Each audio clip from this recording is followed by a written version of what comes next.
بہت سارے لوگوں نے جلالی صاحب کو مناظرے کے چیلنج دیے ہیں، لیکن ان کی طرف سے شکایت یہ آئی کہ جلالی صاحب خود کیوں میدان میں نہیں آتے. لیکن حنیف قریشی اس سے بھاگ گیا اور کہنے لگا جی نہیں قبلہ ڈاکٹر صاحب ہی بات کریں گے. تو وہ ہم نے طے کر لیا کہ قبلہ ڈاکٹر صاحب سے بات ہوگی تو صرف اور صرف عرفان صاحب نے حسین الدین شاہ صاحب کی بات کی، تو ان کے حوالے سے بھی کوئی تحفظات ہیں؟ نہیں، تحفظات تو ہمیں ہیں. یہی تو ہمیں دعوت دی تھی کہ جناب آئیں، ہمیں جو تحفظات ہیں وہ آپ دور کر دیں، آپ کو یہ تحفظات ہیں ہم دور کر دیں. تو ایک نیا نظریہ پیش کر دیا کہ طویل صحبت ہونی چاہیے صحابی ہونے کے لیے. ویس سبانی کے ساتھ جو اس نے پوڈ کاسٹ کی تھی اس میں اس نے کہا تھا کہ صحابی ہوتا کون ہے یہ تو دیکھنا پڑے گا نا. جن کو ہم رضی اللہ تعالیٰ نے کہتے رہے قیامت کے دن پتہ چلے گا ان کے ساتھ بنتا کیا. اچھا، لیکن وہ نام لیتا ہے اہل سنت کا اور بلاتا سب رافضیوں کا. میں آپ کے پروگرام کے توسط سے بھی چل ہی لیتا ہوں کہ ویس سبانی ایک دفعہ بٹھائے، حنیف قریشی کو بٹھا لے، یاسر منہاجی کو بٹھائے، راشد رضوی صاحب کے جو معاملات تھے. لیکن میں یہاں پر چھوٹی سی بات جو میرے دل میں یہ سوچ میں آئی کہ اگر ان کے جو تحفظات ہیں اگر وہ درست ہے تو وہ دور کر دیجئے، کیا کہتے ہیں آپ؟ ایسا کچھ بھی نہیں حضرت. یہ اسام الحرمین کے اوپر ڈاکٹر صاحب کے جو سیمینارز ہیں، ڈاکٹر صاحب کا جو موقف ہے، پوری دنیا کو ڈاکٹر صاحب نے پڑھایا. ڈاکٹر صاحب نے تو تمہید ایمان کا عربی ترجمہ کر کے عربوں کو پڑھائی. تو ابتدائی دور میں تو بڑے بڑے لوگ قائل. اگر اس طرح اقبال پر عرب آتے ہیں، میں آپ کو کیا کہ شخصیات کا نام تو بڑا ایک کھنڈورا بکس کھل جائے گا.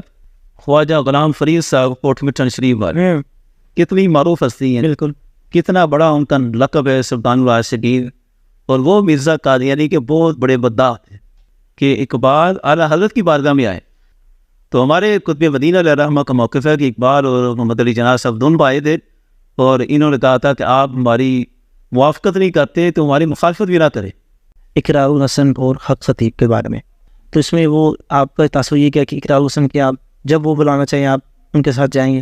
اچھا، اس وقت ایک فتویٰ جامعہ رحیمہ کی طرف سے آیا تھا، اس میں ایک عبارت لکھی تھی کہ سیدہ کائنات کو جب حضرت ابوبکر صدیق رضی اللہ تعالیٰ عنہ سے جب گفتگو کی اس وقت یہ حدیث ان کو معلوم نہیں تھی، تو یہ جو جملہ ادا کیا تھا یہ کہنا ہی غلط ہے. مشہدی صاحب جو آپ عرفان شاہ صاحب ہیں ان کے بارے میں آیا تھا کہ انہوں نے توبہ کی ہے. بات آتی ہے اتحاد اہل سنت، تو میں آپ سے پوچھنا چاہوں گا کہ کیا مشکلات اس وقت پیش آئی اور کیوں اتحاد اہل سنت نہیں ہو سکا؟ السلام علیکم دوستو، ابھی تک آپ نے ہمارا چینل سبسکرائب ہی نہیں کیا. اگر آپ نے ہمارا چینل سبسکرائب نہیں کیا تو چینل کو سبسکرائب کریں، بیل آئیکن کو پریس کریں اور ویڈیو کو شیئر کریں. بسم اللہ الرحمن الرحیم. السلام علیکم ناظرین کرام، امید ہے آپ خیریت سے ہوں گے.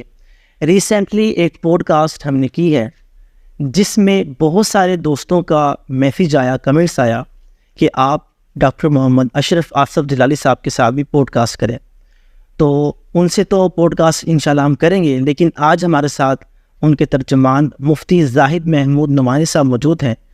مفتی صاحب سے بہت سارے سوالات ہم کریں گے اور کچھ ایسے ٹاپک ہیں کہ جن کا ڈسکشن میں سمجھتا ہوں ضروری ہے ہم آج کی اس گفتگو کے اندر کریں گے، تو ہمارے ساتھ رہیے گا. السلام علیکم مفتی صاحب. وعلیکم السلام. حضور آپ کا بہت شکریہ، آپ نے وقت عطا فرمایا. اگر آپ کی اجازت ہو تو ہم سوالات کا سلسلہ شروع کرتے ہیں. پہلا سوال میرا یہ کہ حضور بہت سارے لوگوں نے جلالی صاحب کو مناظرے کے چیلنج دیے ہیں، لیکن ان کی طرف سے شکایت یہ آئی کہ جلالی صاحب خود کیوں میدان میں نہیں آتے، وہ اپنے کسی شاگرد کو بھیجتے ہیں، جیسے کہ آپ کو وہ منتخب کرتے ہیں، تو وہ آپ خود کیوں میدان میں نہیں آتے؟ نہیں، ایسا نہیں ہے. سب سے پہلی بات کہ جلالی صاحب خود ہی میدان میں ہیں. قبلہ امام جلالی رضی شرفوں نے جس وقت یہ مسئلہ بیان کیا، جتنا طوفانی بدتمیزی برپا ہوا، ڈاکٹر صاحب نے ہر موقع پر ان کو چیلنج دیا کہ آئیں پیر میر علی شاہ صاحب کی اطاعت پر بات کریں. جو میں نے بیان کیا کوئی بندہ اس سے ہٹ کر پیر صاحب کا موقف عبارت پڑھ کر بیان کر دے تو ہم تسلیم کر لیں گے، لیکن کوئی بندہ بھی نہیں آیا. پھر اس کے بعد جب ملازمہ کی بات چلی تو پھر بھی قبلہ جلالی صاحب نے بغور بناتے ہوئے چیلنج دیا. تقریباً ہم نے جو وائرل کیے ہیں جو ہمارے ریکارڈ بھی یادداشت میں تھے، تقریباً 10-12 دفعہ قبلہ ڈاکٹر صاحب نے بھرپور چیلنج دی صحیح کہ جب آئیں میرے ساتھ بات کریں. باقی رہا یہ مسئلہ کہ مجھے کیوں آگے کیا، جی وہ بھی آپ کو تھوڑی سی تاریخ بیان کر دیتا ہوں. بالکل. ہوا یہ تھا کہ قبلہ ڈاکٹر صاحب جیل میں تھے، تو یہ جو پہلا مناظر انسان اس تفصیلی طبقے کا جی مفتی جمیل صدیقی، صحیح، مفتی انا سبی میں اسے کہتا ہوں. اچھا. بیچارے سے فتوی کی عبارت بھی پڑھی گئی تھی، اپنی لکھی ہوئی. اچھا اس نے اپنی مسجد علی پور چٹھا میں بڑا بھرپور چیلنج کیا کہ جناب میرے ساتھ کریں، جس کو خراش ہے میں بات کرتا ہوں. یہ بڑھ کے مانس بڑی بڑھ کے ماری. پھر میں حالانکہ وہ اپنی مسجد میں مار رہا تھا تو وہاں بھی ہمارے چاہنے والے تھے اللہ کے فضل بالکل ایسے ہی ہے. تو ہمیں یہ خبر پہنچی تو ہم اس کی مسجد میں چلے گئے، ماشاء اللہ. جانے کا اعلان کیا. وہاں سے وہ مسجد چھوڑ کر بھاگ گیا اور اس نے یہ کہا کہ قبلہ جلالی صاحب لکھ کر دیں گے تو پھر میں مناظرہ کروں. قبلہ ڈاکٹر صاحب جیل میں تھے تو امام جلالی سیدہ اشرف اللہ کے فضل سے چند دنوں بعد یہ رہائی ہوئی تو امام جلالی سیدہ اشرف نے فوراً یہ لکھ دیا. صحیح. تو اس کے بعد یہ سلسلہ بن گیا کہ جو مناظرہ جس نے کرنا ہے اس کے لیے میں منتخب ہوں. صحیح. اور ایسا نہیں ہے کہ قبلہ جلالی صاحب اپنے شاگردوں کو بھی چھپ رہے ہیں. ڈاکٹر صاحب نے یہ لکھ کر دیا ہوا ہے کہ اس کی فتح میری فتح، صحیح. اور اس کی شکست جو ہے وہ میری شکست. یہ اس نے لکھ کر دیا کہ آئے دن ان کے اتنے شگوفے ہیں اور انتہا درجے سے بالکل ایسے ہی ہے. کوئی انتہا ہی نہیں ان کی جہالت کی. یہ عریف قریشی سے لے کر یہ نیچے تک سب جہالت کا ٹولہ ہے. آئے دن کبھی کوئی اٹھ جاتا کبھی ایسے ہی ہے. کوئی بھی آتا ہے نا اس کے لیے ہم حاضر. باقی ان سارے فتنے کے جو گرو ہے وہ عرفان شاہ ہے. اس کے بارے میں ہم نے کہا ہے کہ اگر سب سے بڑا ان کا گرو آتا ہے اس کے لیے قبلہ ڈاکٹر صاحب تیار ہیں مناظرے کے لیے.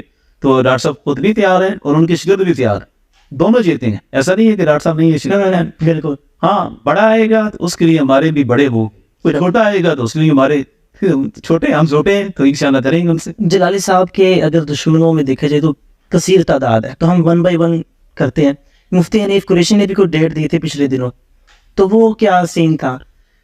دیکھیں مفتی حنیف قریشی کی ڈیٹ جو تھی وہ تو اصل میرے بیان پر تھی. اچھا. اصل میں تو ہم نے ڈیٹ دی تھی 26 دسمبر کو، اور امام جلالی سیدہ اشرف تو ہسپتال میں تھے. کل ڈاکٹر صاحب کو تو ان چیزوں کی خبر بھی نہیں تھی. صحیح. جن حالات سے وہ گزر رہے تھے تو وہ میں نے ہی ڈیٹ دی تھی اس کو، اور بڑے اس کے جو اپنا ہی اس کا کردار تھا اس کے مطابق دی تھی کہ آپ گئے ہیں بڑی اچھی بات ہے، ایک دفعہ ادھر بھی آئیں اور مسئلہ ہمیشہ کے لیے حل ہو جائے. بالکل. لیکن اس پہ اس نے انتہا کی بزدلی دکھائی اور کہا تو میں نہیں آؤں گا.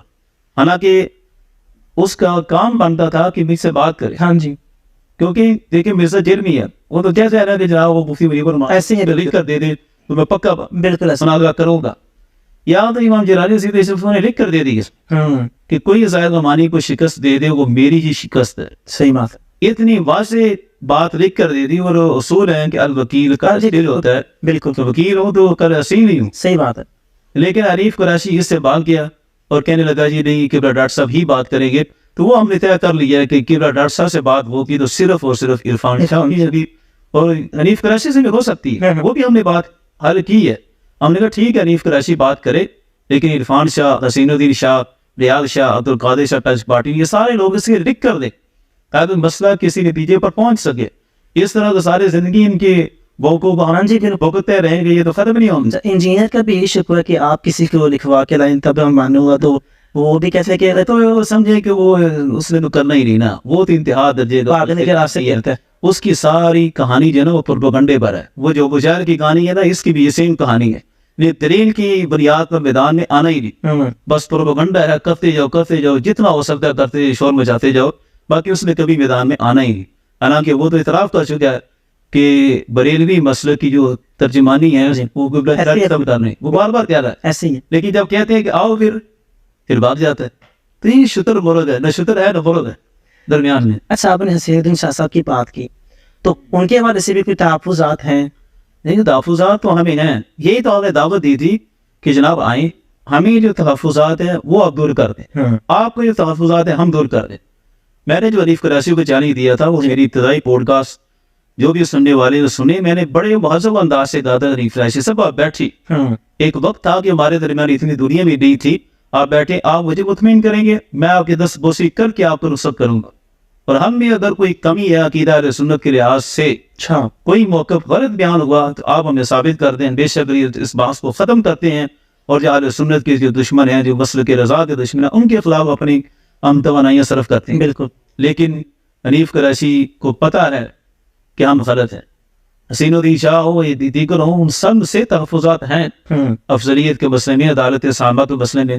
لیکن وہ جب بیان کرتے ہیں کہتے ہیں جی ہمارے عقیدے تو بالکل واضح ہیں. ہاں جی. وہ بات تھی جہاں تک وہ بیان کرتے ہیں. حنیف قریشی توبہ بھی کر لیتا ہے. جی بالکل ایسے ہی. اب عام بندہ ان کی باتوں کو تو سنتا ہے لیکن جب ان سے پوچھا جاتا ہے کہ جو عقیدہ طحاوی میں جو بیان کیا گیا کہ نبغض من یبغضهم وبغیر الخیر یذکرهم، کہ ٹھیک ہے آپ اظہار کریں اپنے عقیدے کا اچھا کریں، لیکن جو آپ کے اہل سنت کے عقیدے کے خلاف ہے، جی جو صحابہ سے بغض رکھتا ہے، جس نے صحابہ کو گالیاں دی، جس نے اہل سنت کے خلاف بہت زیادہ انتشار پھیلایا، ہاں جی اس کے بارے میں رائے قائم کریں، بالکل آتے نہیں، کہتے نہیں وہ تو محدث سے بہت بڑے، اچھا یعنی وہ فتنے کا بانی ہے محدث ہزاروی، اس نے حضرت معاویہ رضی اللہ تعالیٰ کے خلاف فتنے کی بنیاد رکھی تھی، اس کو آج بھی یہ محدث ہزاروی مانتے ہیں کہ بہت بڑا شیخ صاحب، بہت کیا نام اگر آپ نے پورا محمود شاہ ہزاروی، صحیح یہ وہی تھا کہ جس کے بیٹے کے ساتھ 99 میں عرفان شاہ نے مناظرہ بھی صحیح صحیح صحیح نام جی جی ہاں جی بالکل مسئلے پر، اور یہ تحریک کارمیہ دیکھی کہ وہی عرفان شاہ بالکل ایسے ہی آج اسی محمود شاہ ہزاروی کے دربار پہ جا کے اسی اپنے ہارے ہوئے مناظر کے ہاتھ سے خلافت لے آیا۔ حالانکہ اس مناظرے کے اندر انہوں نے ان کے والد صاحب کو بھی بہت وہ کیا، وہ کہا تھا اس والد کو جانبی کہا تھا کہ تو کہتا ہے کہ تیرے والد کی تحقیق ہے کہ صحابہ کرام جانبی تھے، معلوم تیرا باپ جانبی ہو، بالکل ایسا والد یہی کہتا تھا۔ تو اب اسی جہنمی باغ کی قبر پر جس کو عرفان شاہ نے جہنمی ڈکلیئر، ہاں جی ایسے ہی ہے بالکل اس کی قبر پر کھڑے ہو کر کہا کہ اس کا فیض جو ہوتا قیامت جاری رہے اور قیامت کے بعد بھی جاری رہے، تو ظلم کی انتہا نہیں ہے، کوئی پوچھنے والا نہیں ہے ان کو۔ یہ ہم نے کہا تھا کہ حنیف قریشی آئے میدان میں، ہم آپ سے پوچھتے ہیں کہ یہ سب کیا ہے، لیکن حقیقت یہ ہے کہ سارے طبقے کو مکمل طور پر ادراک ہے کہ ہم 100% جھوٹے، ایسے ہے بالکل، لیکن اب کیا کریں؟ اب وہ ابو جہل کو جب ادراک ہو چکا تھا تو ہم جھوٹے ہیں، نہ آپ تو قرآن کی مثل ایک صورت بنا سکتے ہیں، نہ عبارہ کھاتا ہے، لیکن اپنی قوم کو پروپیگنڈا شور اور اس ذریعے سے کسی طرح سے اپنی گردی رکھیں اور ہر طرح کی فتنہ فساد کو جاری رکھیں، تو یہی ہے کہ بریسی ہے۔ جیسے مفتی حنیف قریشی کے بعد بات کریں تو انجینئر مرزا کی، اس نے بھی شاید کوئی چیلنج دیا تھا، ڈاکٹر صاحب کی طرف سے بھی کوئی پیغام گیا تھا، اس طرح بات چلی تھی۔ اصل میں وہ ایک پوڈ کاسٹ کرنے والے بھائی آئے تھے، انہوں نے کہا تھا انجینئر صاحب چیلنج دیں گے تو ڈاکٹر صاحب قبول کریں گے، ہم نے کہا بالکل، انجینئر بولے تو صحیح، ہر حال میں قبول کریں گے۔ باقی حنیف قریشی کا جو چیلنج تھا وہ تو میں نے پہلا سوال یہ اٹھایا تھا کہ حنیف قریشی اور انجینئر یہ آپس میں واضح کریں گے ان میں فرق کیا ہے۔ میرا تو بنیادی نقطہ حنیف قریشی سے یہ ہے، بغض صحابہ میں حنیف قریشی کا بھی وہی موقف ہے جو انجینئر کا۔ باقی رہی بات یہ انجینئر حضرت خواجہ غریب نواز رحمہ کا بڑا غصہ ہے اور یہ کہا قابل چراغ ہے، بالکل وہ تو ہے، لیکن میں بار بار حنیف قریشی سے کہتا ہوں کہ کروڑوں بھی ولی ہوں جی ایک صحابی کے مقام یہ تو پر ہو سکتے، بالکل ایسے ہی ہے، بھائی وہ خود صحابی کا غصاف ہے، اور ایک نہیں، ان کی جو پالیسی ہے، ابھی کتابی اس پر لکھ رہے ہیں، میرے پاس سارا ریکارڈ ہے، وقتاً فوقتاً میں وہ سارا شیئر کروں گا کہ ان کے اندر ہے کیا، کب تک یہ شمشیر اعلیٰ حضرت کی جعلی چھتری کے نیچے چھپ کر سوالات کرتے رہیں گے۔ اصل یہ ہے کہ فتح مکہ کے بعد کسی کی بھی صحابیت کے قائل ہی نہیں ہے، یہ مفتی حنیف قریشی مفتی حنیف قریشی ہم کا سارا طبقہ، اور اتنا بڑا ظلم ہے یہ صحابہ کے ساتھ کہ معاذ اللہ کسی صرف ایک صحابی حضرت رضی اللہ تعالیٰ کی بغض میں یہ ہزاروں صحابہ کی صحابیت کے انکار کر رہے ہیں۔ فتح مکہ کے بعد ہی وہ ایسا ہی کہتے ہیں، بس حضرت معاویہ رضی اللہ تعالیٰ عنہ کو خارج کرنے کے لیے، اب وہ تو جو کہ نکل نہیں سکتے، تو ایک نیا نظریہ پیش کر دیا کہ طویل صحبت ہونی چاہیے صحابی ہونے کے لیے۔ ویس ربانی کے ساتھ جو اس نے پوڈ کاسٹ کی تھی، اس میں اس نے کہا تھا کہ صحابی ہوتا کون ہے، یہ تو دیکھنا پڑے گا نا، جن کو ہم رضی اللہ تعالیٰ عنہ کہتے رہے، قیامت کے دن پتہ چلے گا ان کے ساتھ بنتا کیا۔ اچھا اب کوئی شریف انسان اپنے باپ کے بارے میں بھی ایسی بات نہیں کر سکتا کہ میں اپنے باپ کو رحمت اللہ علیہ کہ کہتا رہا ہوں پتہ نہیں میرے بیٹے کے ساتھ قیامت کے دن کیا بنتا ہے۔ میں صحابی کے ساتھ رضی اللہ تعالیٰ عنہ کہنے کا مقصد کیا ہے؟ بالکل، یہ تو ہمارے لکھا ہے صحابی اور غیر صحابی میں جو رضی اللہ عنہ کہا جاتا ہے، اس میں فرق یہ ہوتا ہے کہ رضی اللہ عنہ صحابی کے لیے جب کہا جائے تو اس وقت مالی کسی کا مراد ہوتا ہے تو وہ موجود کے مراد ہے، تو ایسا ہی ہے، لیکن عام کسی بندے کے ساتھ کہا جاتا ہے تو دعا ہوتی ہے کہ رب ان سے راضی ہو جائے۔ تو اتنی واضح اہل سنت کی دلیل ہے اور فرق ہے رضی اللہ تعالیٰ عنہ عام بندے اور صحابی کے ساتھ کہنے میں، اس کے باوجود اس کا شک ہے۔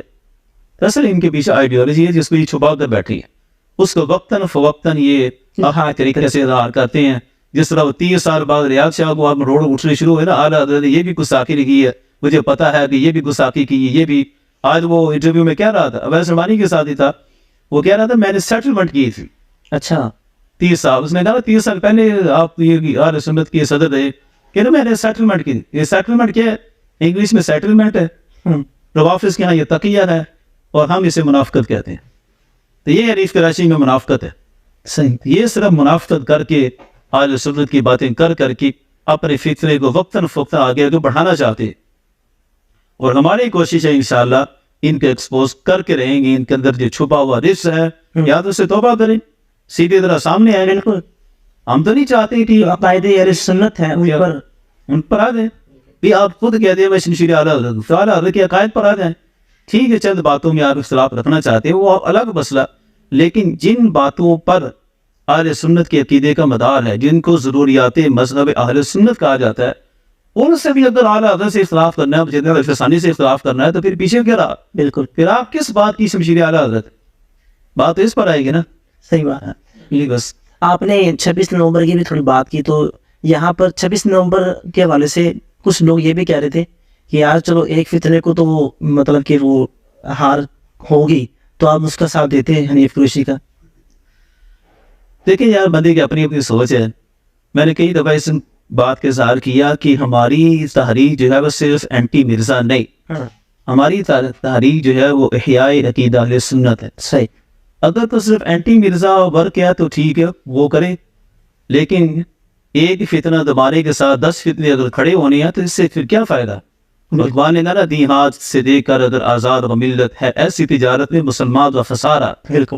تو اگر حنیف قریشی صاحب خواجہ غریب نواز علیہ رحمہ کی عزت و نفوذ کے لیے تو جا کر کہتے ہیں کہ میں نے بیرہ دے دیا، اور ادھر فتح مکہ سے لے کر تو ایک بھی صحابی کی عظمت پر اگر حرف آئے تو بہت بڑی بات ہے. ادھر تو ہزاروں صحابہ کی عظمت پر حرف ہے، تو لہذا ادھر یہ پیرا ضروری ہے. تو ہم نے تو پہلے بھی کہا کہ ہم صرف اینٹی مرزا ورک پر نہیں کریں گے، ہم جو عقیدہ اہل سنت پر ہے، احیاء سنت کے لیے جو کام کر رہا ہے ہم اس کی سپورٹ کریں گے. صحیح. اس طرح تو کوئی بھی آئے دن کوئی نہ کوئی جاتا ہے. جی بالکل. ہمارے ویسے تو کوئی فرق نہیں، حنیف قریشی ہو کوئی اور ہو، جس نے عقیدہ اپنا بگاڑ لیا وہ سب برابر ہیں. آپ نے اویس ربانی کی بات کی، میں چاہوں گا اس کی پرسنالٹی کو ڈسکس کیا جائے. آپ کس نظر سے دیکھتے ہیں اس کی شخصیت کو؟ دیکھیں وہ شروع میں تو بطور صحافی آیا، اور جس وقت وہ گیا تھا حنیف قریشی کے ساتھ جیل میں، جی، تو میں نے جو بیان دیا تھا، میں نے اویس ربانی کو بھی مخاطب کیا تھا کہ آپ ہمیں بنائیں اور اپنے پروگرام میں دونوں کا موقف لیں. آپ نے حنیف قریشی کو بلا کر اور ہمیں بہت زیادہ گالی دلوائی، ہمارا بھی موقف ہے. اویس ربانی نے ویڈیو بیان دیا، باقاعدہ مجھے مخاطب کر کے زاہد نعمانی کا نام لے کر کہا کہ 7 دن کا ٹائم ہے، آپ مجھے موقف دیں، ہم آپ کا بھی موقف لیں گے، ان کا بھی موقف لیں گے، اور اس مسئلے کا حل کریں گے. میں نے 7 دن کے اندر ہی اس کا جواب دیا. میں نے کہا میری طرف سے بھی 7 دن کا ٹائم ہے، آپ وقت طے کریں، لیکن اس طرح نہ کریں کہ ادھر سے موقف لیں گے پھر ادھر سے لیں گے. اس طرح تو میں نے کہا ہم 3 سال سے کر ہی رہے ہیں، اپنا موقف ہم دے رہے ہیں، ان کا موقف بھی آ ہی رہا ہے. وہ تو آتا ہی نہیں ہے، جن باتوں کا جواب ان سے وہ بھاگ جاتا ہے، یہ تو اس کی پرانی روایت ہے. میں نے کہا اس طرح نہیں، آپ اس کو ساتھ بٹھائیں، جس طرح آپ کا پروگرام چلتا ہے، میں اور مولانا میں آپ کی طرح کو بٹھاتی ہیں. جی بالکل. ایک دفعہ میں نے کہا مجھے سامنے بٹھائیں اس کے، پھر دیکھوں گا اس کا کٹا چٹھا نکلتا کیسے ہے. میں کہ اس میں ہمت ہے تو میرے ساتھ بیٹھے سے، لیکن نہیں ہمت. اویس ربانی کو میں سمجھتا ہوں کس نے یہ عہدہ دیا یا منصب دیا کہ وہ بلائے اور مناظرہ کروایا؟ دیکھیں نا، وہ نام لیتا ہے اہل سنت کا، اور بلاتا سب رافضیوں کا. کتنی بڑی یہ دوری پالیسی ہے کہ اب یاسین رافضی وہ منہاجی ہے، منہاجی جو ہے وہ پکا رافضی ہے، اس کی عقائد کوئی بھی اہل سنت والے نہیں ہے. اہل سنت کا کوئی نمائندہ، کوئی بڑی شخصیت، کوئی بڑا ادارہ اسے سنی ڈکلیئر نہیں کرتا. حتیٰ کہ منہاج القرآن والے اسے نہیں ڈکلیئر کرتے، جنہوں کا وہ فاضل ہے، جہاں سے وہ اس نے یہ ساری سوچ کو لیا ہوا ہے، وہ بھی اسے اپنا نمائندہ نہیں کرتے. لیکن یہ ہر دفعہ اسے اہل سنت کا نمائندہ کر کے شروع کر کے اہل سنت میں فساد اور فتنہ برپا کرنے کی کوشش کرتا ہے. ابھی تو یاسین نے شاید وہ شیخین پر بھی بہت بڑا بہتان تمیزی ہے بہت بڑی. اب دیکھیں جب تک اس کو بٹھا کر لے لیتا ہے، وہ جھوٹ بولتا جاتا ہے، یہ بھی لکھا، وہ بھی لکھا، وہ بھی لکھا. ایک دفعہ ہمارے سامنے بٹھائے صحیح، میں آپ کے پروگرام کے توسط سے بھی چل ہی دیتا ہوں کہ اویس ربانی ایک دفعہ بٹھائے، حنیف قریشی کو بٹھا لے، یاسر منہاجی کو بٹھائے، جس کو سمجھتا ہے کہ یہ اہل سنت کی ترجمانی کر رہے ہیں اور ساتھ ساتھ وہ اپنا رزق پھیلا رہے ہیں، تو ہم کہتے ہیں کہ یہ اہل سنت کی ترجمانی نہیں. ایک دفعہ بٹھائے، پھر پتہ چلے گا کہ اہل سنت کی ترجمانی کون کر رہا ہے. یہ صرف فتنہ ہی فتنہ ہے ان کو سے. اس میں باتیں ہیں راشد رضوی صاحب کی جو معاملات تھے، بیسک اختلافات وہ تو سوشل میڈیا پر موجود ہیں. لیکن میں یہاں پر چھوٹی سی بات جو میرے دل میں یہ سوچ میں آئی کہ اگر ان کے جو تحفظات ہیں اگر وہ درست ہے تو وہ دور کر دیجیے. کیا کہتے ہیں آپ؟ خوش طرح باشد کے سر دل بڑا گفتہ یہ در حدیث دیگرا. بہتر یہی ہے کہ ان باتوں کو اب ہم دبائی رہنے دیں. باقی جو ان کے تحفظات ہیں وہ جو انہوں نے پیش کیے ہیں ابھی تک 2 تحفظین انہوں نے پیش کیے اپنے, وہ اگر گہرائی کی نظر سے دیکھیں تو قبلہ جلالی صاحب پر ہیں ہی صحیح. وہ تو پوری اہل سنت پر ہے. جسٹس طلب شاہ الازہری کی جنازے پڑھنے کا مسئلہ, ان کے بارے میں فتویٰ نہ لگانے کا مسئلہ, اہل سنت میں سے کون سا بندہ ہے جو سے خارج ہے؟ صحیح. کون سی جو نمائندہ شخصیات ہیں, ٹھیک ہے چند ایک لوگ ان کی اس سوچ کے ساتھ متفق تو ہوں گے, لیکن بڑی بڑی جو اہل سنت کی شخصیات ہیں, مراکز ہیں اہل سنت کے, ان پر آئے نا. اختلاف یہ نہیں ہے کہ ان شخصیات پر موقف نہیں دیا جاتا, اختلاف اس بات پر ہے کہ ان کا تقاضا ہے کہ ان پر جو فتویٰ نہیں لگاتا اس پر وہ شک کرتے ہیں, کہ ایمان میں شک کرتے ہیں. تو ہم نے ان سے کہا تھا کہ آپ جو کام کر رہے ہیں اچھا کام ہے, لیکن اس کی آڑ میں آپ اس طرح کی باتیں پھیلا کر اہل سنت میں ایک نئے انتشار کا در مت کھولیں. 11 منٹ کی جو گفتگو کا حوالہ دیتے ہیں اس کے والے سے وہ 11 منٹ کی جو گفتگو تھی, اصل بات یہ ہے کہ وہ ساری باتیں چونکہ ہم کر چکے ہیں, ہم نہیں چاہتے کہ دوبارہ ان باتوں کو بار بار ہائی لائٹ کیا جائے. اصل میں وہ گفتگو ایک نجی محفل کی تھی. صحیح. پہلی بات یہ ہے جی ٹھیک ہے, اور وہ بھی ڈاکٹر صاحب کے اپنے گھر میں پنجابی میں نجی محفل تھی. وہ نشست تھی تقریباً 1.5-2 گھنٹے کی.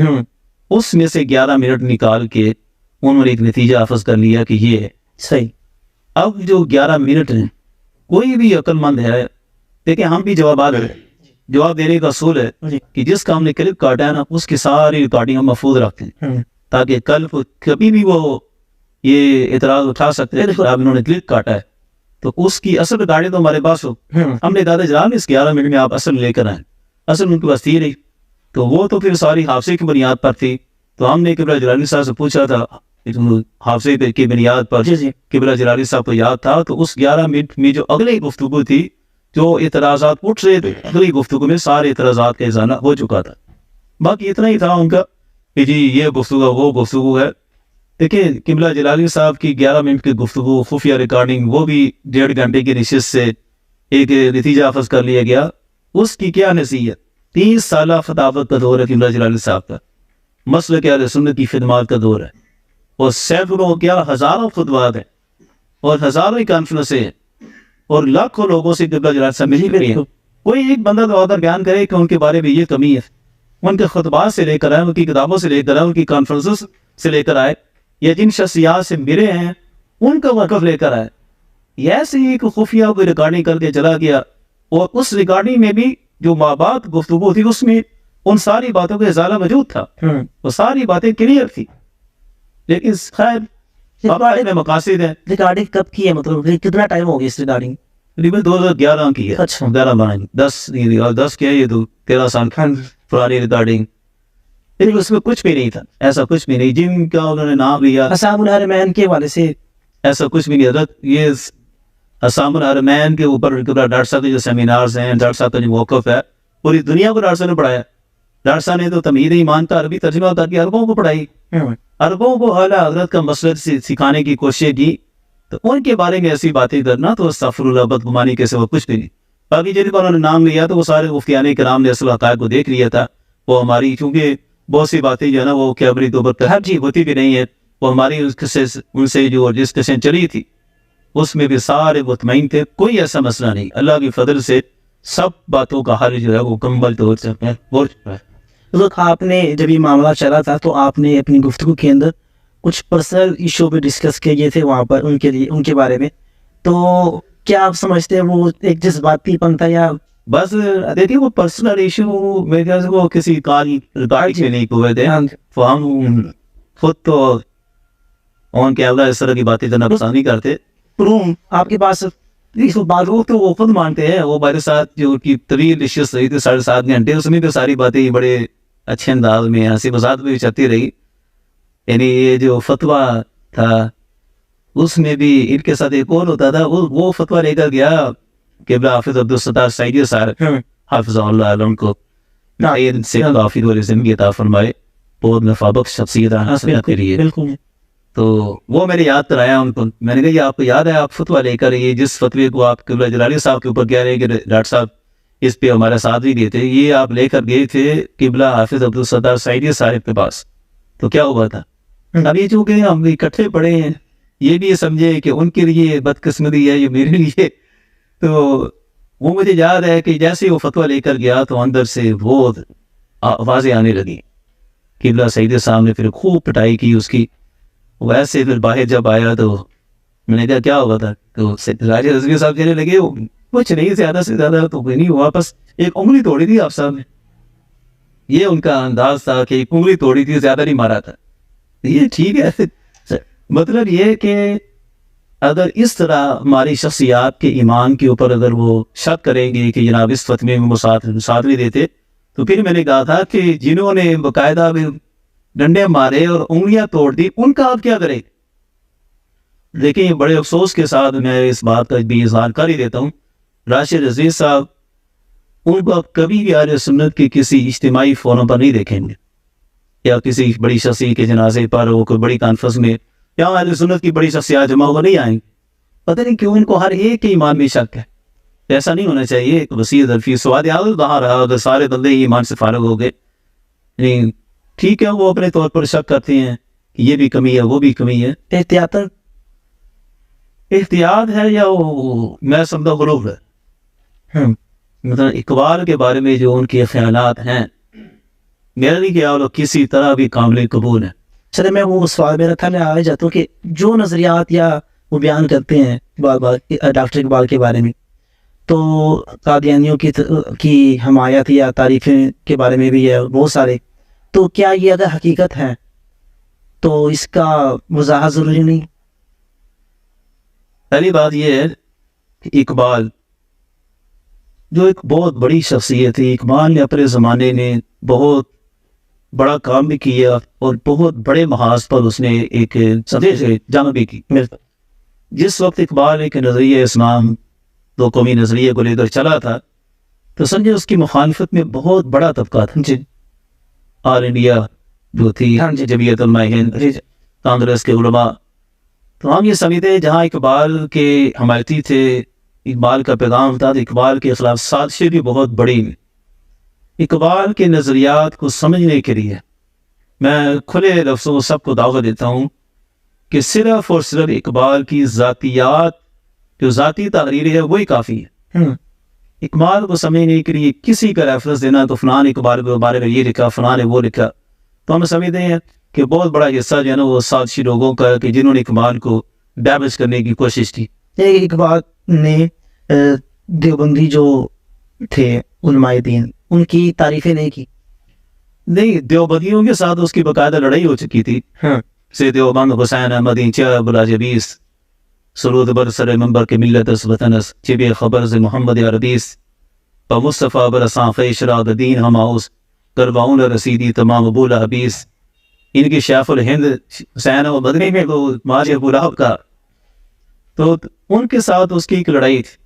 باقی دیکھیں اقبال کی شخصیت میں آپ کہتے ہیں کہ ایک جو ہے وہ تدریجی زندگی ہے. پہلے کچھ اور نظریات تھی, پھر آہستہ آہستہ بدلے. یہ تو اقبال کی شاعری میں بھی ملتا ہے. پہلے وہ کہتے تھے سارے جہاں سے اچھا ہندوستان ہمارا, متفقہ ہندوستان کا وہ نعرہ لگاتے تھے. پھر ان کی سوچ میں اتنی تبدیلی آئی کہ انہوں نے تو اتنی شدت کے ساتھ قومی نظریے کو نافذ کیا, اور یہ الگ ملک پاکستان مارز وجود میں آیا. تو اس کے نظریات میں ایک تدریجی دور ہے, پہلے کچھ تھے بعد میں کچھ ہیں. باقی دیوبندیوں کے ساتھ یا دیگر لوگوں کے ساتھ جن کے معاملات تھے جن کو ادراک ہوتا گیا ان کے عقائد کا, وہ پھر پیچھے ہٹتے گئے. باقی جو سب سے بڑا الزام لگایا جاتا ہے قادیانی جنریک کا, اس طرح میں آتا ہوں. دیکھیں اقبال کے کلام میں قادیانیوں کا شدید رد موجود ہے. اصل ماں پیغمبر آفرید خود اس نے پوری جلد میں لکھی کہ ہمارے زمانے ابھی پیغمبر بن چکا ہے, اس نے ایک نیا فتنہ پیدا کیا. کس نے امیدی کہ حجت ہے یہ فرمانے جدید ہے, جہاد اس دور میں مرد مسلمہ پر حرام. تو یہ جو جوانی پہ حرام ہونے کی وہ قادیانی باتیں کرتا تھا، تو بڑا اسے رد کیا. اس پر آؤ تو میں اللہ کے فضل سے کئی گھنٹے درکار ہے کہ اقبالیات میں قادیانی کا کتنا رد ہے. صحیح. تو وہی میں بتاتا ہوں کہ اقبال کو سمجھنے کے لیے صرف اقبال کی اپنی شاعری کی طرف آئیں. اقبال کے بھائی کے بارے میں جو کہا جاتا ہے کہ وہ قادیانی، جی دیکھیں اقبال کا جو خاندان تھا وہ سیالکوٹ تھا، اور سیالکوٹ سے ہی قادیانی اٹھا تھا، ادھر اسکول ٹیچر تھا. اگر اس طرف آتے ہیں نا، پہلی بات یہ ہے کہ قادیانی، مرزا قادیانی، اس نے ایک عرصے تک سلسلہ طریقہ چلایا تھا. اچھا جی بالکل. وہ ایک عرصے تک فناف رسول ہستی کے ٹائٹل سے اپنے آپ کو معروف کر کے ایک بہت بڑا پیر طریقت، خلاف شریعت، اس انداز سے وہ چلتا ہے. جیسے کہ آج کل ہمارے آج تک جتنے پیر طریقت ہیں نا، اکثریت اللہ ماشاء اللہ، ان کے بارے میں یہی کہتا ہوں کہ پیر طریقت، خلاف شریعت، تو یہ ایسے پیر ہیں. تو ایک عرصے تک اس نے یہ سلسلہ چلایا. اس دور میں بہت سے لوگ تھے جو اس کی مریدی میں آ چکے تھے اور سمجھتے تھے کہ بہت بڑا پیر طریقت ہے. تو اصل تو فناف رسول سے اس نے آگے جمپ لیا اور کہا کہ میں ہی ایسی ہستی ہوں کہ مجھے حکم ہوا ہے کہ عین رسول کا ٹائٹل اختیار کروں. تو ابتدائی دور میں تو بڑے بڑے لوگ آئے. اگر اس طرح اقبال پر عرب آتے ہیں، میں آپ کو کیا کہ شخصیات کا نام تو بڑا ایک کھنڈورا بکس کھل جائے گا. حضرت خواجہ غلام فرید صاحب کوٹ مٹن شریف والے کتنی معروف ہستی ہیں، بالکل کتنا بڑا ان کا لقب ہے سلطان العاشقین، اور وہ مرزا قادیانی کے بہت بڑے بدعا ہیں. اچھا. اور بہت حد تک، حتیٰ کہ اس کا دعویٰ نبوت آ چکا تھا، اور پیر میر ارشاد صاحب تو مناظرے شروع ہو چکے تھے، اور شدید شد و عد سے رد تھا. اور وہ پیر میر ارشاد صاحب کے شدید مخالف تھے کہ مرزے کے کیوں مخالف. یہ بہت بڑا انکشاف کر رہے ہیں آپ. پنڈورا تو اس سے ملنا ہے. اگر اس طرح اقبال پر آئیں گے تو پھر تو بڑی بڑی ہستیوں کی تعلقات تھے، اور وہ بڑی دیر تک وہ اسی طرح رہے. صرف فوت ہونے سے غالباً کوئی 1-2 ماہ پہلے شیخ الجامعہ مولانا غلام محمد بوٹوی صاحب جو شیخ الجامعہ تھے، پیر میر ارشاد صاحب بڑے مقرر افاظ تھے، وہ گئے تھے اور انہوں نے بڑے طریقے سے حضرت کو قائل کیا تھا کہ حضرت وہ دعویٰ نبوت کر چکا ہے، وہ بہت آگے بڑھ چکا ہے، آپ ہماری حقیقت کو سمجھیں کہ ہم کیا بالکل کر رہے ہیں اور کس بنیاد پر ہم اس کے مخالف ہیں.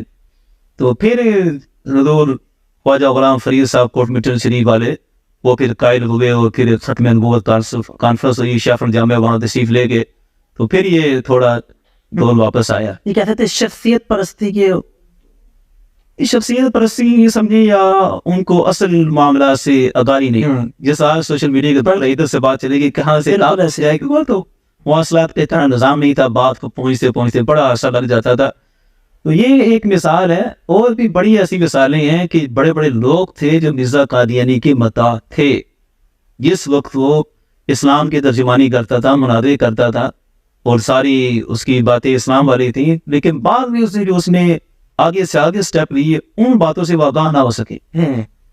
اور ان کے اپنے میری قادیانی کیا آپ دیکھ رہے ابھی تک جل گئے. مرزا نبی تھا یا مسیح تھا یا مجدد تھا، ان کے اپنے عادی نظریات موجود ہیں. ایسے ہی ہے.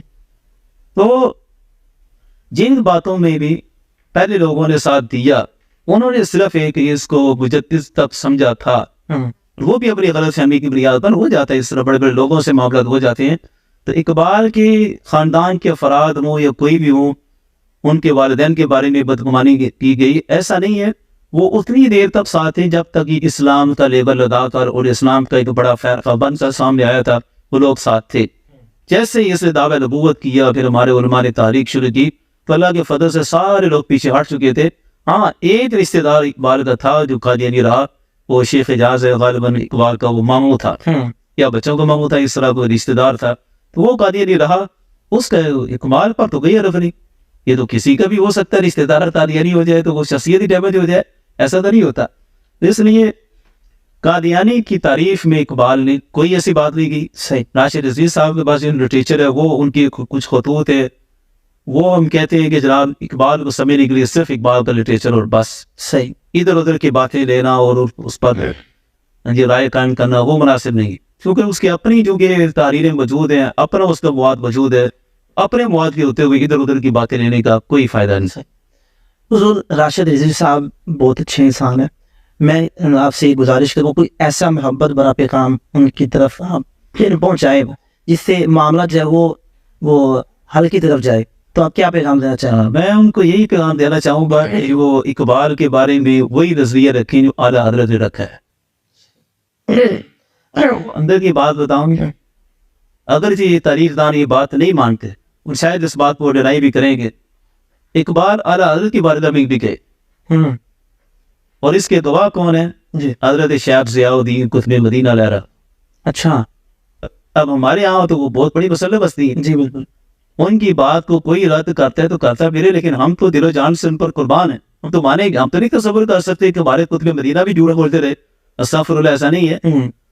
شیخ ضیاء الدین مدنی رہنما اپنی مجلسوں میں ایسا بیان کیا کرتے تھے کہ اقبال اعلیٰ حضرت کی بارگاہ میں آئے. اور اس دور کی بات ہے کہ جس دور میں اقبال کا نظریہ جو تھا وہ اکھڑ عبادت والا تھا. اقبال نظریاتی طور پر تقسیم ہند کی طرف نہیں آئے تھے. تو ہمارے قطب مدینہ علیہ رحمہ کا موقف ہے کہ اقبال اور محمد علی جناح صاحب دونوں آئے تھے، اور انہوں نے کہا تھا کہ آپ ہماری موافقت نہیں کرتے تو ہماری مخالفت بھی نہ کریں. انہوں نے یہ ریکویسٹ کی تھی، تو اعلیٰ حضرت نے فرمایا کہ میری خاموشی بھی موافقت میں چلی جائے. میں ایسا نہیں کر سکتا کہ آپ کی باتوں پر خاموش رہوں، آپ غلط سمت میں قوم کو لے جانا چاہتے ہیں. تو اس پر بھی اعلیٰ حضرت نے ان کی کلاس لگائی، علامہ اقبال کی اور قائد اعظم کی دونوں کی کلاس لگائی اعلیٰ حضرت علیہ رحمہ نے. تو قطب مدینہ علیہ رحمہ فرماتے تھے اس کے بعد پھر اقبال کے سوئے میں تبدیلی آنی شروع ہو گئی. تو اگر اس طرح کی نظریت وہ اختیار کرتے ہیں کہ اقبال کو اگر مومن مانیں گے تو شاید فکر رضا پر پورے نہیں اترتے، اس طرح کی نظریت پر تو اعلیٰ حضرت بھی پورے اترتے. کہ کیسی نظریت ہے تو خود اعلیٰ حضرت بھی پورے نہ اتر سکیں. اس لیے واپس بڑا پیغام ان کے لیے یہی ہے کہ اس پنڈورا باکس کو زیادہ نہ ہی کھولیں. اس میں تو اہل سنت کی کوئی شخصیت نہیں بچتی. ہم نے اس بارے میں ویسے بھی ان کے جواب نہیں دیا تھا، حالانکہ ہم کسی کا بھی قرض نہیں رہنے دیتے، فوراً جواب لازمی دیتے. لیکن اقبال کو مسئلہ انہوں نے چھیڑا، ہم نے جواب دینا ہی ترک کر دیا تھا کہ چھوڑیں ان باتوں کو، اس کے مخاطب ہم تو ہے نہیں. اس کے مخاطب تو وہ ہیں کہ جن کے ہر تقریر میں 20 اشعار ہوتے تھے. مولانا خادم حسین رضوی صاحب رحمۃ اللہ علیہ اور بھی پوری اہل سنت ہے. کون سا طبقہ ہے جو بچے گا جن کے ساتھ ان کی بڑی دوستی ہے؟ ان کے جو ہفتہ وار رسالے آتے ہیں ان میں بھی میں دکھا سکتا ہوں کہ جلالی صاحب کی تو پوری زندگی کے چند انہوں نے بیان ایک دو لیے کہ اقبال کی تعریف کی ہے. بھائی ان کے اپنے رسالوں میں کتنے اشعار موجود ہیں، ایک رسالے میں 4 شعر موجود ہیں. تو کلندر لاہوری کہتے ہیں خادم رضوی صاحب جی، ہاں جی بالکل ان کا ذوق تھا. وہ بھی ایک بڑی داستان ہے، وہ پھر رہ نہیں دیں. اچھا، ہاں جی، یہ ادھر بھی گئے تھے اقبال کے تحفظات لے کر خادم رضوی صاحب کے پاس.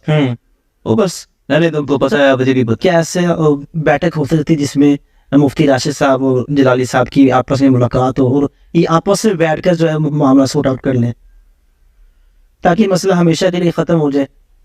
نہیں دیکھیں جی، معاملات حل ہی حل ہیں. یہ ہوتا ہے اس طرح ہے کہ ان کے جس طرح میں نے پہلے کہا نا کہ یہ پہلے تو اپنے اساتذہ کے پاس جائیں. صحیح. اگر یہ اس طرح فکر رضا کے پیمانہ لے کر چلے ہیں کہ میں دیکھتا ہوں تو کون پورا اتر جائے، سب سے پہلے تو ان کے اپنے اساتذہ ہیں. کہ میں جلالی صاحب تو بہت بعد میں مخاطب ہوتے ہیں نا، جن سے پڑھے ہیں پہلے ان کے بارے میں اپنی رائے قائم کریں کہ ان کی کیا رائے ہے، اور وہ بھی فکر رضا پر پورا اترتے ہیں کہ نہیں اترتے. ان کی جنازے بھی جائز ہیں نہیں جائز.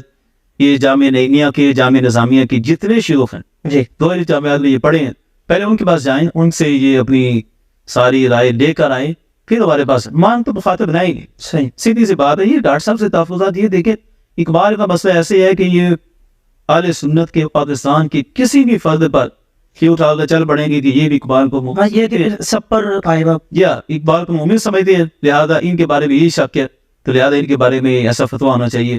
یہ تو میں سمجھتا ڈاکٹر صاحب کو مسئلہ ہے ہی نہیں کہ ڈاکٹر صاحب کے ساتھ بیٹھ کر حل ہو. یہ تو پوری اہل سنت کا مسئلہ ہے. باقی جو دوسرے معاملات کا مسئلہ ہے، جو باقی دوسرے معاملات ہیں ان کے لیے اگر تاکہ ادھر سے جو ہے نا کوئی دوبارہ ایسی رنجش یا دیکھیں معاملات ان کے ہیں، وہ ہم بیٹھ بھی گئے، بڑے طویل جو بیٹھنا تھا تو میرا خیال ہے وہ کافی ہو گیا. باقی انہوں نے کرنا ہے وہ شو کر لیں. ہم نے تو ان کی طرف سے کوئی ایسا معاملہ نہیں ہے. انہوں نے ویڈیوز انہوں نے شروع کی نا، پہلے انہوں نے وائس کی، دوسری وائس کی، تیسری وائس میں کہا کہ یہ میرے سامنے نہیں آتے تو میں پھر ویڈیو بیانات دینا شروع کروں گا. ہم نے کہا چلو بیٹھ کر حل کر لیتے ہیں. بیٹھ کر حل کرنے کی کوشش کی، پھر اس میں طے ہوا کہ اگلی نشست ہوگی، اس میں دولہ جلالی صاحب بھی ہوں گے، کچھ اور شخصیات بھی ہوں گی. یہ سارا بڑا اچھے میکینزم سارا چل رہا تھا. یعنی وہ نشست ہونی تھی ابھی نشست ہونی تھی. اس میں طے تھا کہ جلالی صاحب بیٹھیں گے، کچھ اور بیٹھیں گے. تو اس طرح بیٹھ کر نا اگلی نشست ہوگی تو ہم نے تو اقرار کیا تھا, ہم تو آج بھی کہتے ہیں کہ ہم تو نہیں پھرے تھے اس بات سے, لیکن ان کا طبقہ بڑی جلدی اس بات کو ذکر کر گیا اور فوراً انہوں نے اور روش اختیار کر لی, کیونکہ مقصد بیٹھ کر کوئی مسائل حل کرنا ہی نہیں. لیکن یہ مسئلہ فاطر نذیر صاحب سے حل نہ ہو سکا, اس کا میں نہیں گواہ ہوں, تو بس کس طرح ہوا وہ بس چھوڑ ہی دے. بڑی بڑی شخصیات ہیں کہ جن کے سامنے لے کر گئے اور مسئلہ حل نہیں ہوا, لہذا یہ حل ہونا ہی نہیں. ان کے لیے یہی مخلصانہ مشورہ ہے, آپ اپنی سوچ اپنی فکر کے مطابق رکھنا چاہتے ہیں رکھیں. دیکھیں انہوں نے نام لیا نا, چند شخصیات کا آپ کے سامنے نام لے رہے تھے, فلاں فلاں شخصیات بھی میرے موقع پہ میرے ساتھ ہیں, لیکن کوئی ایک شخصیت بھی اس نیچ پر نہیں ہے جس نیچ پر یہ ہے. وہ ٹھیک ہے اپنے طور پر کوئی نہیں ماننا چاہتا, تو ہم تو نہیں کہتے کہ اقبال کو ماننا تو ضروری ہے, کوئی ضروریات سب بن گیا, صحیح بات. لیکن یہ سوچ رکھنا کہ جو اس نظری میرے ساتھ متفق رہی ہے وہ فکر رضا پر پورا نہیں اترتا, تو یہ سوچ غلط ہے. اس نظری پر غلام رسول سید صاحب وہ یدی کرو کوئی بھی نہیں کیا, کسی نے بھی ایسا فتویٰ نہیں دیا کہ اقبال میں جو مومن مانتا ہے وہ فکر رضا پر نہیں آتا. یہ میں سمجھ تو یہ جی بھی ایک سوچ ہے. صحیح ہے. ضرور آتے ہیں ہم اب ریسنٹلی بلکہ کرنٹلی چل رہا ہے واقعہ, معاملہ چل رہا ہے, ایشو چل رہا ہے اقرار الحسن اور حق خطیب کے بارے میں. اس والے سے میں نے آپ کا وہ پوڈ کاسٹ بھی دیکھا زین آسی کے ساتھ, تو اس میں وہ آپ کا تاثر یہ کیا کہ اقرار الحسن کے آپ جب وہ بلانا چاہیں آپ ان کے ساتھ جائیں گے؟ نہیں, اس میں میں نے جو اس سے بار بار سوال کیا زین آسی نے کہ آپ جائیں گے, تو میں نے کہا تھا میں ان کو دعوت دیتا ہوں کہ جو پنڈی کے علماء ہیں, خاص طور پر میرا یار حنیف قریشی, ان پہ جانا چاہیے. ہم تو دیکھیں اپنے طور پر جواب دے رہے ہیں, چاہنا ہو یا اپنا پیغام پہنچانا ہو کسی طرح سے, ہم تو ایسے خطیبوں کے ایسے پیروں کے شروع سے خلاف صحیح جو فکر رضا اور اعلیٰ حضرت نے جو شاید بیان کی اس پر پورا ہوگا اترے, ہم ایسے پیروں کو نہیں مانتے. میں نے تو دعوت دی تھی کہ یہ جو آپ کے بڑے مقرب ہیں ریاض شاہ, اصل تو مجرم وہ ہیں. اچھا, میں سمجھتا ہوں پیر حق خطیب کے مسئلے میں سب سے بڑا مجرم تو ریاض شاہ ہے. وہ ہر سال اسے اپنے اسٹیج پر بلا کر پیر بڑاولہ زندہ باد, حق خطیب زندہ باد, سلندر دوران کے ٹائٹل تو وہ دیتا رہا. یہ حنیف قریشی تو اسی کی چاپر اسی میں ہے, کیوں نہیں مان دیتا حنیف قریشی؟ لیکن اب تو سارے جو اس کو بلاتے تھے خطابات دیتے تھے, اب جو اس سے ڈینائی کر رہے ہیں. حضرت یہ سب مفادات کے لوگ ہیں, ان کی زندگی ان کا جینا مرنا صرف پیسہ مفاد عزت شہرت کے لیے بس. وہ حق وہی قوت نہیں, مال دارا نکل جاتی ہے جس کے منہ سے سچی بات مستی میں, فقیہ مصلحت بھی سے اور اندے بادہ خارولا. یہ سب مصلحت بھی ابن الوقت لوگ ہیں. انہوں نے دیکھا خطیب کے پاس مال ہے, عوام ہے, اور اس کی بڑی چڑھ رہی ہے, تو ہم بھی ساتھ جو ہے نا مل جائیں, ہمیں بھی عزت شہرت مل جائے گی. حنیف قریشی تو بیچارہ ہے ہی پیسے کو بچاری, اسے تو مال چاہیے. میں نے تو کہا تھا اس کے ساتھ جب میں گیا, میں نے کہا یہ حق خطیب صاحب کو بھی میں مشورہ دیتا ہوں. ویسے تو میں اچھا مشورہ اسے دینے کا قائل نہیں ہوں, لیکن اس نے اپنی عزت بچانی ہے تو 1 کروڑ روپے حنیف قریشی کو دے دے. حنیف قریشی سے ولی ثابت کر اٹھے گا, وہ پیسے کی بچانی اس نے ولی ثابت کر دے رہا ہے, اس کے لیے کون سی بڑی بات ہے. یہ ڈینائی نہیں کریں گے, یہ کیسے ڈینائی کرے؟ انہوں نے 10 سال اسے کلندر دوران بڑے بڑے ٹائٹل کے ساتھ انقبات دیے ہوئے. اب میں دیکھیں اویس رحمانی جی, اس کی عادت دیکھیں کیسا وہ دوغلا بندہ ہے. وہ انٹرویو کر کے گیا ہے ریاض شاہ سے اسی خطیب کے مسئلے نے, اور ادھر ریاض شاہ نے پوری تائید کی آپ خطیب کی. اچھا, یہ دبے لفظوں میں اتنی منجی ٹھوک رہی ہے, اب کل کو تو آ نہیں سکتا. ایسے تو پیارے پہلے دونوں کو کہا ہے جناب ایک دوسرے کو نہ کہیں, آج مجھے گالی دے دیں. چلیے کوئی جواب ہے یہ ریاض شاہ کو بات کرنے والی کہ آپ ایک دوسرے کو نہ کہیں, مجھے کہہ رہے جو کہنا ہے. اقرار اس نے جو اسٹینڈ لیا ہے اس نے تو ایکسپوز کیا ہے کہ یہ فراڈ ہے. کیا آپ یہ نہیں سمجھتے کہ وہ اس کو ایکسپوز کرتے کرتے جو اصلی ہیں ان کو بھی, وہ میں نے بار بار ہر انٹرویو میں کہا, زین رسی کے ساتھ 2 انٹرویو ہوئے, دونوں میں نے کہا, اور دوسرے انٹرویو میں اس نے مجھ سے پوچھا کہ آپ کوئی پیغام دینا چاہے. میرے پیغام یہ ہے کہ ہمارے اصل اہل تصوف کو بھی پورا الگ تھلگ رکھا جائے. حق خطیب کے مسئلہ میں مت یہ کہانی چھڑی جائے گی اہل تصوف ہوتے ہی اس طرح ہے. ہم شروع سے کہتے ہیں ہمارے اہل تصوف کی منہج نہیں ہے, ہم اللہ کے فضل سے شروع سے اہل تصوف کے بارے سے صوفیزم والے ہم لوگ ہیں, تو ہمارے اہل تصوف کی یہ نہ منہج تھا نہ تو یہ منہج رہا ہے. جن چند بندوں کو وہ ساتھ لے کر چلا تھا, یہ ریاض شاہ کا طبقہ, یہ پنڈی کے بیوقوف لوگ, تو یہ کب اہل سنت کی ترجمانی کرتے ہیں؟ ہم تو شروع سے ڈینائی کر رہی, لہذا اس کو ایکسپوز کریں لیکن اصل اہل تصوف کی طرف کوئی نہ آئے. اقرار الحسن کی پرسنالٹی کو بھی اگر ڈسکس کریں تو ان کے والد صاحب کے بارے میں جو کہا گیا کہ اس کی حقیقت بھی ہے, لیکن اگر سے انہوں نے پوڈ کاسٹ میں کہا ہے کہ وہ طلاق وغیرہ ہوئی تھی. تو دیکھیں ان کی شخصی معاملات جو ہے ان کی طرف ہم نہیں جاتے، نہ ہم نے شخصی تائید کی ہے، نہ ان کی طرف کوئی اپنا اعلان ظاہر کیا. ہم نے جو حق خطیب کا معاملہ تھا اس کو جو ایکسپوز کیا، بس اس کی تائید کی تھی. اور اسی وجہ سے بار بار مجھ سے پوچھ پہ رہا تھا کہ آپ ساتھ جائیں گے. ہم نے کہا ساتھ ہم نے کیوں جانا ہے، ہمارا ایک اپنا منہج ہے اور ایک منہج کے مطابق ہم ہر باطل طرح کر رہے ہیں، آئندہ بھی کریں گے انشاءاللہ، وہ کرتے رہیں گے. لیکن کسی کی شخصیت سے نہ ہم متاثر ہیں، نہ اس کی طرف ہم میلان رکھتے. بالکل ضرور باتیں ایک بہت بڑا مسئلہ بنا تھا جس کی وجہ سے جلالی صاحب جیل بھی گئی، وہ آپ جانتے ہیں. اس وقت ایک فتویٰ جامعہ نعیمہ کی طرف سے آیا تھا، اس میں ایک عبارت لکھی تھی کہ سیدہ کائنات کو جب حضرت ابوبکر صدیق رضی اللہ تعالیٰ عنہ سے جب گفتگو کی اس وقت یہ حدیث ان کو معلوم نہیں تھی، تو یہ جو جملہ ادا کیا تھا یہ کہنا ہی غلط ہے. جامعہ نعیمہ اس کے بعد بھی ایک اعلامیہ آیا تھا، صحیح، وہ کافی لمبا اعلامیہ تھا جس میں بڑے بڑے شیوخ تھے، قبلہ حافظ عبدالصمد سعیدی صاحب بھی تھے اور مفتی عبدالرحیم سیالی صاحب وہ بھی تھے، میاں ولید شرف پوری صاحب وہ بھی، مفتی ظہور احمد جلالی صاحب، یعنی کافی ایک شیوخ انہوں نے فہرست جاری کی. اچھا، اس میں انہوں نے اہل سنت کا اعلامیہ پیش کیا. اس میں شک نمبر 39 ہے. شک نمبر 39 میں انہوں نے پھر اپنے اس موقف کو بدلا اور اس میں لکھا کہ یہ سب ہستیاں معصوم نہیں ہیں، محفوظ ہیں، اور ان کی طرف خطا اجتہادی کرنا کوئی عیب نہیں، کوئی گناہ نہیں، کوئی توہین نہیں. تو لہٰذا ان سے جو ہماری ڈسکشن چلتی رہی تو انہوں نے ہمیں مطمئن کیا تھا کہ ہم نے شک نمبر 39 میں آپ کا موقف لکھ دیا. لہٰذا جامعہ نعیمیہ کا جو اصل موقف ہے وہ وہی ہے. صحیح. اب آتے ہیں مشہدی صاحب جو آپ عرفان شاہ صاحب ہیں، ان کے بارے میں آیا تھا کہ انہوں نے توبہ کی ہے. اس حوالے سے آپ کیا کہتے ہیں کہ رات و میں بھی صبح کو توبہ کر لی، رند کا رند رہا ہاتھ سے جنت نہ گئی. یہ توبہ وہی ہے جو حریف کراچی کی توبہ ہے. صحیح. یہ ہے ڈرامے باز سارا طبقہ. ہمارا عرفان شاہ اچھا بنا تھا، وہ بھی ان کے ساتھ مل کر وہ بھی ان جیسا ہو گیا. تو لہٰذا ہی توبہ جو اس نے کی تھی وہ صرف اپنی جو خطابت ہے برطانیہ میں اس کو بچانے کے لیے چند باتیں اس نے اس طرح کی کہ ٹھیک ہے میں نے یہ بھی نہیں کرتا، یہ بھی نہیں کرتا، کیونکہ عرفان شاہ ہمارے مسئلے کے علاوہ اس پر بڑے سوالات اٹھتے جب ایک سے عجیب و غریب طرف نے کی. تو اللہ عالم وہ نجی محفل میں مثلا وہ حقائق پہنچے تھے، لیکن بعد میں اس نے پھر اپنا وہی گھر شروع کر دی.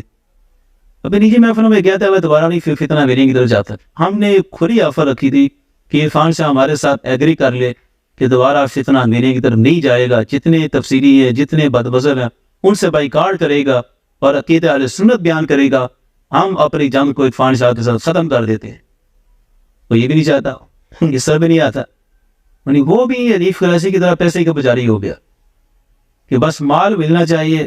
ایسی فقیت یاد کو مجھے ادھر والے مانگے تو ان کو بھی دیتا جاؤ، ادھر والے مانگے تو ان کو بھی دیتا جائیں. جب یہ معاملہ چلا تھا تو یہ بات کہی جا رہی تھی کیونکہ اس طرف سارے گدی نشین تھے دوسری طرف، اور اس طرف علماء کرام تھے.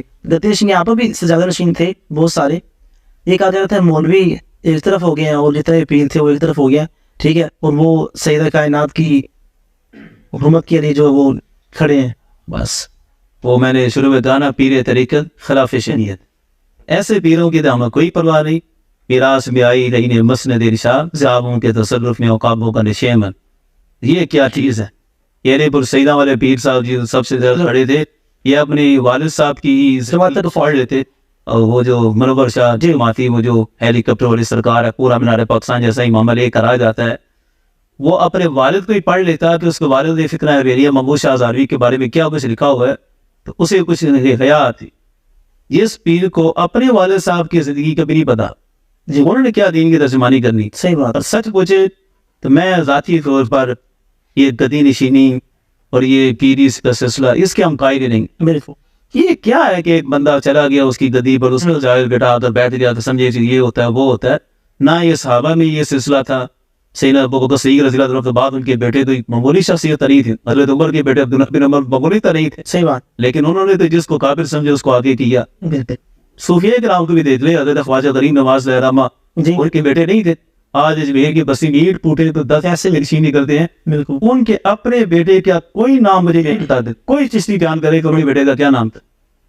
خواجہ غریب نواز کے بعد کون سی ہستی تھی؟ سب مانتے حضرت خواجہ قطب الدین مختار کاکی، ایسی بات کون تھے؟ حضرت بابا فرید صاحب، پھر ان کے بعد کون تھے؟ حضرت خواجہ نظام الدین اولیاء، ان کے آگے کون تھے؟ حضرت خواجہ نصیر الدین چراغ دہلوی۔ ان میں کوئی بھی ایک دوسرے کا باپ بیٹا نہیں ہے۔ بالکل، تو طریقت اس چیز کا نام ہے ہی نہیں، یہ تو بس عجم کے تسیلات ہے کہ یہ ہمارے یہاں درائل ہو گئے۔ ہاں جو باصلاحیت ہو، با کردار ہو، جو کام کرنے والے ہو، دین کا علم رکھنے والے، دین کا درد رکھنے والے ہو، ان کو ہم سلام کرتے ہیں، وہ ہماری عقیدت کا مرکز ہیں اور رہیں گے۔ لیکن ایسے ہی کوئی بندہ وائران سے کاروبار کر رہا ہے، کالج میں پڑھ رہا ہے، دہی پڑھ رہا ہے، پتہ لگا یہ جدید سالی ہو گئی ہے، میں جا کر بیٹھ جاتا ہوں، جس سے گروڑے والوں کا سلسلے چلے ہوئے ہیں، یہ تو فضول رسی عادت، امیر گروہ کی کوئی پرواہ نہیں۔ چلے بات آتی ہے اتحاد اہل سنت، کیونکہ پچھلے دنوں یہ بہت ہوا چلی تھی، تو میں آپ سے پوچھنا چاہوں گا کہ کیا مشکلات اس وقت پیش آئی اور کیوں اتحاد اہل سنت نہیں ہو سکا، کیا رکاوٹیں ہیں؟ دیکھیے اتحاد اہل سنت ہم بھی بچپن سے سنتے آئے ہیں۔ قبلہ جلالی صاحب ایک دن نجی محفل میں ہمیں بیان کر رہے تھے کہ ہم چھوٹے تھے تو اس وقت یہ سن رہے تھے اور ہم بھی اب بوڑھے ہو گئے یہ سنتے سنتے۔ خیر اس پر جو ہم جو رائے دیتی ہے وہ یہی ہے کہ اب اتحاد اہل سنت شخصیات، تنظیمات اور پارٹیز کی بجائے نظریاتی طور پر متفق ہونا، متحد ہونا، یہ اب سب سے زیادہ اہمیت کا حامل ہے۔ اقبال کا شعر ہے نا، مکہ نے دیا خاک جنیوا کو یہ پیغام، جمعیت اقوام کی جمعیت آدم۔ وہ جنیوا کنونشن جو ہوا تھا جس میں یہ اقوام متحدہ کی بنیاد رکھی گئی، تو اس پر اقبال نے کہا کہ مکہ نے دیا خاک جنیوا کو یہ پیغام، یہ جمعیت اقوام، یہ جمعیت آدم، کہ قوموں کو جمعیت میں لانے کا کوئی فائدہ نہیں جب تک جمعیت آدم نہ ہو۔ بار یہ پیغام دے رہا تھا کہ مختلف نظریات کے، عجیب و غریب خیالات کے لوگوں کو بٹھانے کا کوئی فائدہ نہیں جب تک سارے حضرت آدم علیہ السلام کے نظریے پر نہیں آ جاتے۔ تو لہذا جمعیت اقوام نہیں، جمعیت آدم چاہیے، آدم علیہ السلام کے دین پر رہنا چاہیے۔